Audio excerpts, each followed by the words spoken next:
you. We are so excited to have Amy Antonelli with us tonight. And but before I introduce her, I am so excited to give you a little bit of an update about what has been happening this last month. We have amazing news. First off, we got the $15 million appropriation for teen centers. Yay! It's amazing. So excited. And now we are working on getting the $3 million from the private partnership to join with the 15 million so that we will have enough money to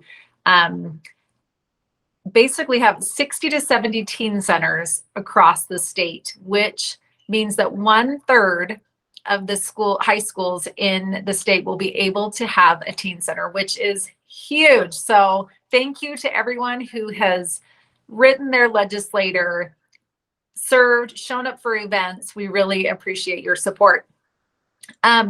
We are going to share some of the in the next newsletter how you can get involved. So if you want a teen center in your school, you're going to have to advocate for it, and we will help you in that process.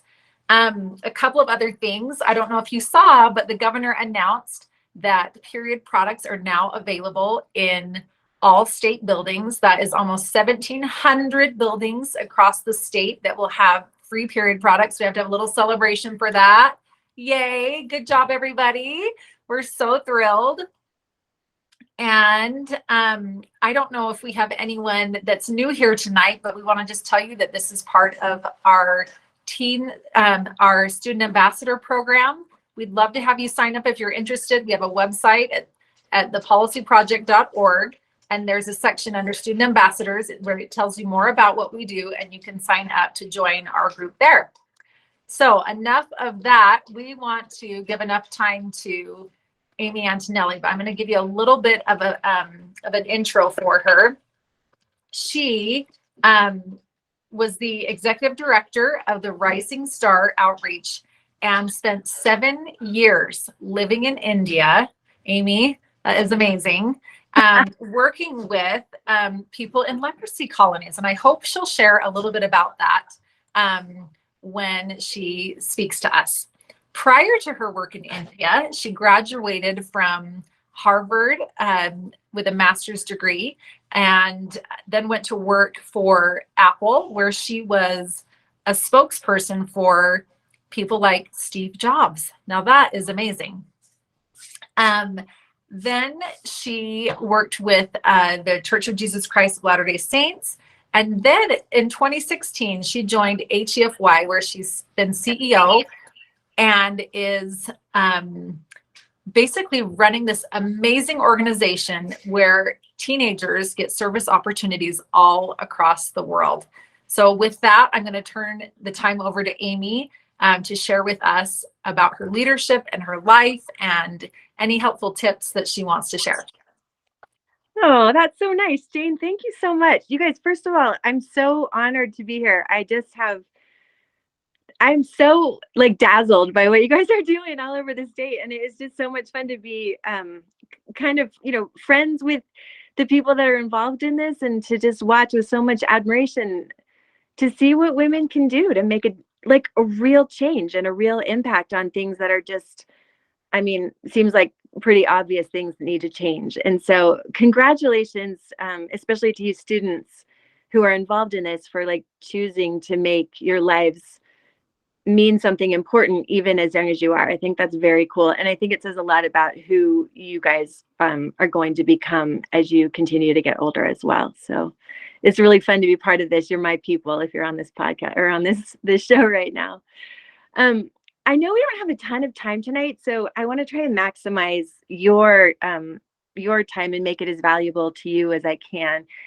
And in order to do that, I figured I would just kind of tell you 3 stories.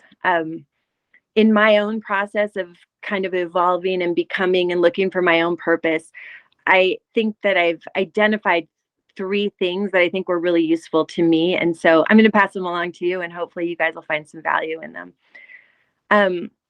I think one of the big messages that people say, especially to your generation, if you're in high school or young college students or whatever, is to figure out who you are and to be unique and to find, you know, your individual contribution. And I think all of that is awesome. And I totally agree with that.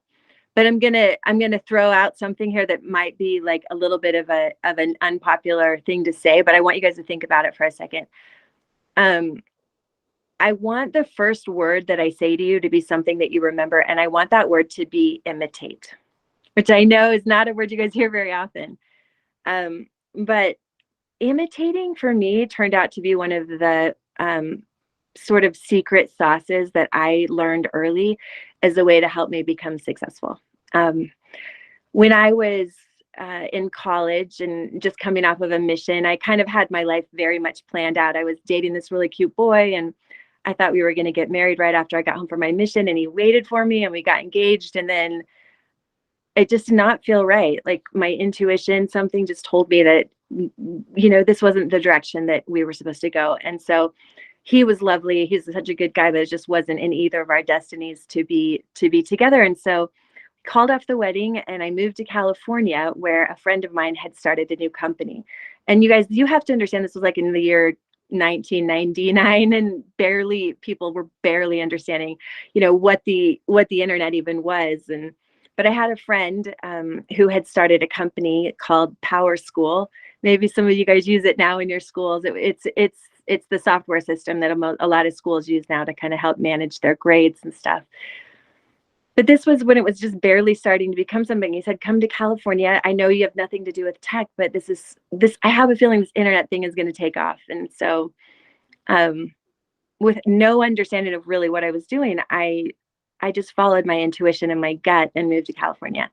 And, you know, it's the whole startup story. We sat on the floor of apartment buildings and created business plans. And I flew around the country explaining to people what the internet was and trying to get them on board and excited with the idea that they could see what was going on in their kids' classrooms in real time. And it was revolutionary. You guys, you have to understand that. It was so cool. But about a year and a half into it, we had about 250 employees. And one day, literally, Steve Jobs just walked into our office. And this will tell you how naive I was. I didn't actually know who he was. So I'm like, hello, like, can I help you? Like, what are you doing here? Anyway, Apple ended up making an acquisition offer and bought our company back then. And as part of the acquisition, I was offered a job as one of the spokespersons for the executive office at Apple. And here's where I want you guys to really internalize the story of imitate, because I want to make sure it's clear. I was very low on the totem pole. Like, I was not invited to like Steve Jobs' birthday parties or anything, but I did at the time have this really cool, like, front row view to watch this man work. And I don't know how many of you know the story of Steve Jobs, but when he started Apple and he got it off the ground, and then he was fired from his own company. And Apple proceeded to just pretty much, go completely into the ground until they realized that he was key. And so they brought him back. And it was right after they brought him back that I got to meet him, and I got to go work for Apple.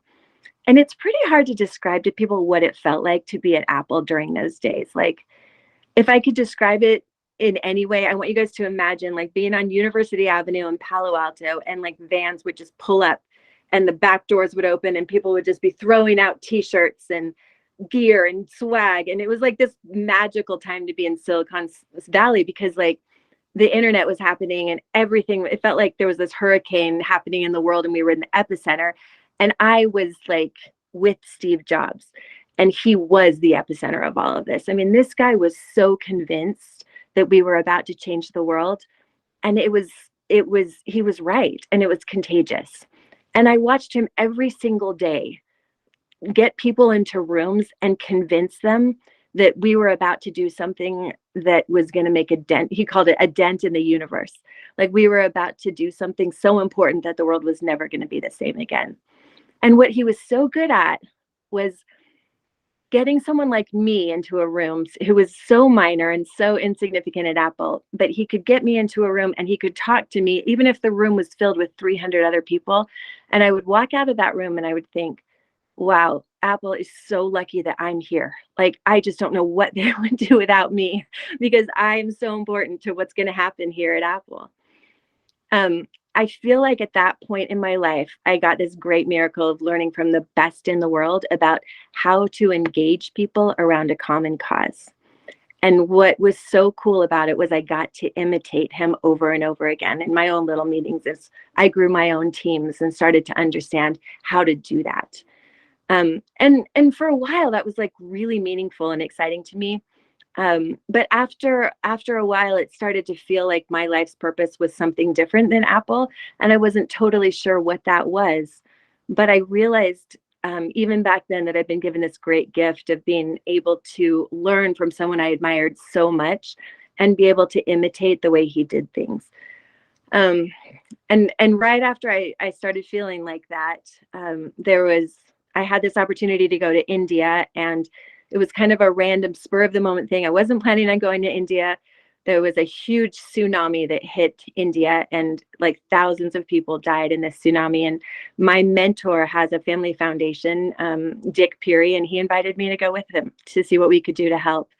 And so I went on and sort of not knowing at all anything about India or what we were doing. But when we went over there, we found out that the people affected by the tsunami had been really blessed and taken care of by lots of people all over the world. But one day, this woman named Becky Douglas invited me to go out to a leprosy colony. And when I went there, I had this profound experience. You guys, you've probably seen various levels of poverty in your life. If you've done any kind of humanitarian work, or even some places in the United States, you've seen what poverty can look like. And I had too, but that day they drove me 2 hours outside of the main city. And I remember the van pulled up into this leprosy colony, and I got out of the van and I looked around, and all I wanted to do was just get back in the car. Like I had never seen anything like that before. It was literally like, the way I could describe it was like hell on earth. Like just people sitting around, they were all disfigured with open wounds, and like there was human excrement all over the ground, and like flies, and the smell, you guys, and it was just like bloody open wounds. And I was like seriously horrified. Like I couldn't even stand it. And all I wanted to do was leave. Like I wasn't able to process what I was seeing. And as I turned around to get into the van, I still remember this moment every time I tell this story. I distinctly remember making eye contact with this woman. She was probably 85 pounds, this tiny, tiny little woman. And she was sitting against a tree, and she didn't have any hands left. So she kind of had like, just kind of claws that looked like this. And she was sitting there, and she looked at me, and I looked at her. And just in that moment, I just saw a woman who was just like me, who, but for an accident of birth, my life might have been hers and her life might have been mine. And all of a sudden, all of the rest of it was just gone. And I just had made this human connection with a person. And so I went over there and I sat down and I just started talking to her. And she told me her story about how 20 years before that, she had contracted leprosy. In India, they believe that leprosy is like a curse from God. And there's an awful stigma around the disease. It's gotten better, I have to say, in the last several years. But when I was there 20 years ago, it was still so awful. People would have to leave their homes and their families, and really their only option for survival was to become beggars on the streets. And so she was telling me this story, and as she's kind of like telling me about it, at one point during her narrative, I just like reached over and just touched her shoulder, and just like a super unconscious gesture of like sympathy and empathy, and like, I'm so sorry this happened to you. And what happened in that moment was like visceral. I'll never forget it, because she was so shocked that I had touched her, that her face just registered this like unbelievable like surprise. And in that moment, my life changed just as much as hers did, because I realized that this woman truly believed what they called her in India, which is that she was untouchable. And that just by touching her, I had made a profound difference in her life. And I realized that in that moment, that what I had been looking for, which was something I thought was another purpose besides what I was doing at Apple, I realized just in that split second that I had just learned from the best in the world about how to engage people around a common cause. And here I was in India, looking around at all of these people who needed someone to tell their story, and I knew how to do it. And so I went home and I quit my job and moved to India 6 weeks later, and I ended up living there for the next 7 years, doing what I had learned from Steve Jobs how to do, which is to help engage people and help people get excited about helping, the people of the leprosy community in India to become self-reliant. So that's my first one, you guys. I really want you to think about the word imitate and look around and see the people in your life now that you admire and that you would like to become like in different aspects, and consciously think about how you might imitate that aspect of what they do, because it'll help you and it'll actually become a part of who you end up becoming too. The second word I want you to remember is the word internalize. So I think once I had learned to imitate Steve, and how to engage people around a common cause, then I started to internalize it. And so when I went to India, we really had no idea what we were going to do. Like, we were bringing people beans and rice and just trying to keep them alive, but we didn't know how we were going to actually help these people. But as I watched and I learned, and this woman, Becky Douglas, who had founded this organization that I was part of at that point, she taught me a lot. And I listened and I learned and I watched, and I started to understand the problems that we were actually trying to face. And it was not feeding people. It was not just keeping them alive. It was actually helping them to understand how to become self-reliant, how to get an education, and how to start businesses, and how to take care of themselves physically when they didn't have access to healthcare. And so I started to realize that that was an important piece of it too. And then PBS did this documentary on our work, and it won the Gracie Award for the best documentary of the year. And you guys, it was the craziest thing. People just started showing up in India. It was like that old movie Field of Dreams. I don't know if you've ever seen it, but it's like, if you build it, they will come. Literally, just people started showing up. And I had to learn really fast what to do with a bunch of really well-meaning people who wanted to volunteer. I couldn't let them just sit there and not do anything. They'd shown up, they wanted to help, and I had to figure out how to do it. And so I learned I had to take what I had learned about engaging people, around a common cause, but then also really I had to take what I had learned so far about the leprosy affected people and what they needed, and put together a volunteer program that not only helped the leprosy affected people, but helped the people who had come to help, because they wanted to feel that fulfillment just as much as the people needed it who they'd come to help. And so slowly over time, over a lot of time, iterations and learning and trying things and piloting programs and figuring out how to do that, sending home people really frustrated because they didn't have a good experience, and trying again and learning actually how to create a volunteer program that was life-changing, because it actually had a sustainable, deeply meaningful impact on both of the people who we were serving and the people who came to serve. And so as I took that thing that I learned to imitate and then internalized it, that actually became one of my strengths, is learning how to create a volunteer program, create a program that actually served both the people who were being served and the people who were learning to serve. So that's the second word I want you to remember, is internalize. Watch, listen. Don't just do what you think is right. Really pay attention to what you're learning around you, and learn from your mistakes and internalize them so you can get better and better. The last word I want to just ask you guys to remember is innovate. So once you've imitated and once you've internalized, at that point, I feel like then you can start to innovate. You can start to really think things even better. So I spent 7 years learning how to really create a volunteer program that was powerful and impactful and changed people's lives. And then I came home from India and did some other stuff. And then I was asked to be the CEO of this organization called HXP. It used to be called HEFY. And it's called Humanitarian Experience. And my board gave me the mandate of building it and growing it so that we could make it available to as many kids as wanted to come as possible. So I don't know if any of you guys on this podcast have been on an HXP trip, but it's become now the one of the largest sort of teenage impact trip organizations in the world. We're going to send 6,000 kids out this summer on humanitarian trips. And I'm really incredibly proud of what these kids do all over the world.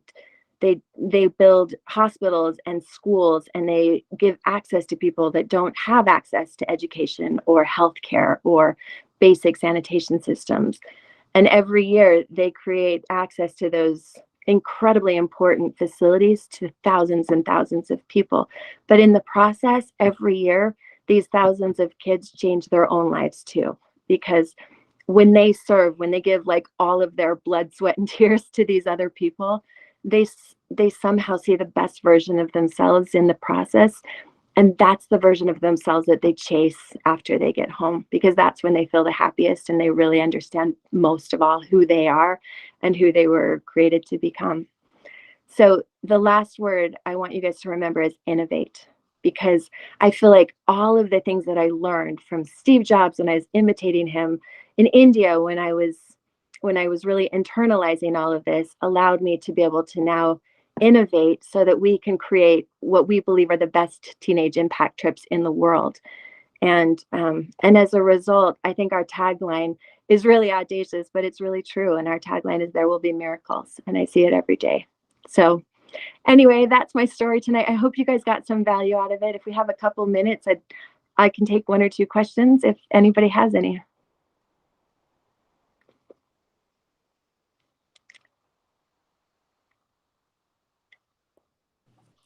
Well, people are getting the courage to ask a question. I am just amazed by these stories. I just want to reiterate, imitate, internalize, and innovate. Wow. Totally incredible. Does anyone have a question? Okay, please. I was wondering, when you were quitting your job and moving to India, were there like any worries, or were you scared to do that? Oh my gosh, you can't even believe how many people told me how crazy I was to do that. And I kind of was. Like, it made no sense. I was leaving, Silicon Valley, the best thing in the world, to move to leprosy colonies. And I was single and I wanted to get married, and it was hard to get a date in the leprosy colonies, but it was still the right thing to do. And so that was, I think, one thing I learned pretty early on was like, you guys follow your intuition. Like, if something feels right, if it feels right, like deep down to you, even if people are telling you you're crazy to do it, like, do it. You were born to do big things. And I believe if you're on the earth today, you have the capacity to do it. So, if you feel like there's something you're supposed to do, just go do it, and don't listen to all of the people who will tell you not to and tell you you can't and tell you you're crazy. Thank you. Anyone else have a question that they want to ask Amy about her life or leadership? Something you're thinking about? I can't see all the screens, so help me out if I'm missing anyone. You can unmute and ask. Okay, Sarah, unmute yourself. Okay, there you go. What choices did you make in like school that helped prepare you for like the life you're leading now? I love that question, Sarah. Here's what I would say. I know that Jane mentioned that I went to Harvard. I did not start out at Harvard. Like, I want to be clear about that. I started out going to what was called Rick's College at the time. And that was because truly, like, at that point in my life, that was what I thought. That was the only school that I thought that was available to me. And so, because I wasn't a great student, I really hadn't paid that much attention to school. But here's what I want to say. I'm guessing that if you guys are like with it enough to be involved in something like this, you're probably all good students. But if you're not, I will say this, like, what I learned really, and I'm glad I learned this early on in college, is that even if you're not particularly interested in the class that you're in, it's not a waste of time to figure out how to just develop a habit of excellence. So if you're in school right now, you guys just figure out how to get good grades. It's just a matter of like working hard. What I figured out pretty early on is that nobody was going to outwork me. Like, I can work really hard, even if I'm not the smartest girl in the room. I can work and work and work. And the truth is, like, there's just not that many people that are willing to do that. And so if you can just do what it takes to be world class, to develop a habit of excellence now, you would have no idea. Like, I would have just been died if somebody told me someday I'd go to Harvard. But that's kind of where I ended up after trying hard to develop a habit of excellence, even though I didn't in high school, I didn't really have one. It like evolved over time. And I'm proud of that because it's something I really had to work hard to develop. So. I love that message, Amy, that, you know, you don't have to be Harvard bound from the very get-go of life, that you can develop and gain skills and work towards the big goals. And I love also that last month, Representative Perucci also shared about work ethic. So I love that theme that's developing through these leadership speaker series, that really hard work can rank talent or smarts or any of those other things that maybe we don't all like arrive on the earth with. So any day of the week. And when I hire people right now, you guys, if I know that person's a hard worker, I will hire that person any day of the week over someone who's extraordinarily smart, because hard work at the end of the day is what matters. And you guys have an extra advantage, I think, right now, because it seems like more and more people are like to take shortcuts. And so if you're willing to do the hard work, you just have like an innate advantage. Well, this has been an incredible time. We're so glad that you could join us, Amy. So happy for us to have this information about leadership and development and really imitating, internalizing, and innovating in these cool experiences in your life. Thank you for sharing, and we can't wait to post this again for everyone else to hear. And we hope all of you have a great night, and thanks for joining us. Thank you so much, and good job, you guys. I'm like so incredibly proud of what you're doing. It's so awesome. Keep it up. Thank you. Thanks. Bye. Thank you. Bye.